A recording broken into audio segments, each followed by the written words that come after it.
LeBron and Durant engulfing Steph to win it. That's what the league wanted. They wanted competition. They wanted drafted teams. They didn't want to televise those drafting teams, but they were sure all right drafting and televising the pregame. They got effort, they got a replay review, and they got a three-point game, and they got charity donations. All leading to a game some said was fixed. Mina Kimes, we're going to start with you. Number one takeaway from the in-game dynamic, and did the league fix what was ailing this game? Number one takeaway, something I hear a lot after I appear on this show, you tried. Because look, they played some defense in this game. It was the first time since 2010 that no one scored over 30 points. That means there was a lot of effort from beginning, and especially at the end, we can chalk that up to the draft. Personally, I think it's mostly because LeBron James wanted to win. We saw the video replay where they missed the call, and he was actually upset about it. And that told me he would like to take this game, and everyone around him will want to take it too. Woody Paige, the number one takeaway from the game, did they fix it? Well, when you say fix, I thought maybe the fix was in for the game. I don't know how that would happen.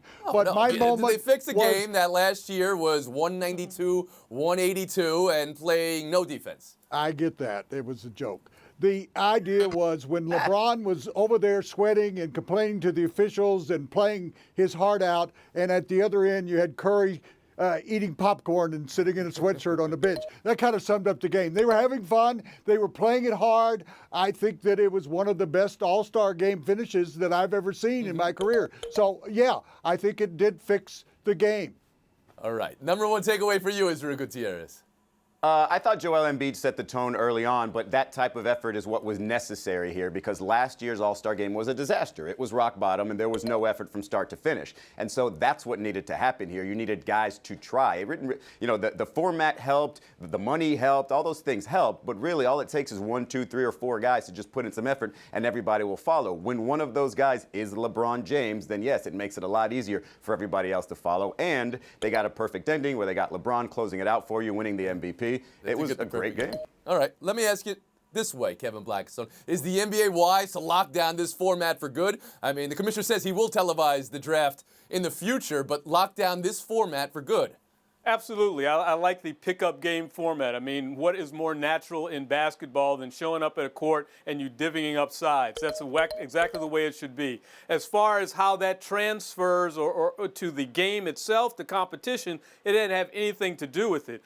That was about effort. No, I think that's all about effort in the fourth quarter. You know what? The first 3 quarters are all about exhibition. Give me the alley-oops, the reverse slam dunks, all that stuff. And in the fourth quarter, play to win the game. That's what makes it fun. But you don't think drafting the teams in the way they did really elevated this game to be more competitive from the start? Okay. I don't think so. It made it interesting Same question to to you. Do you think the league needs to keep this format for good?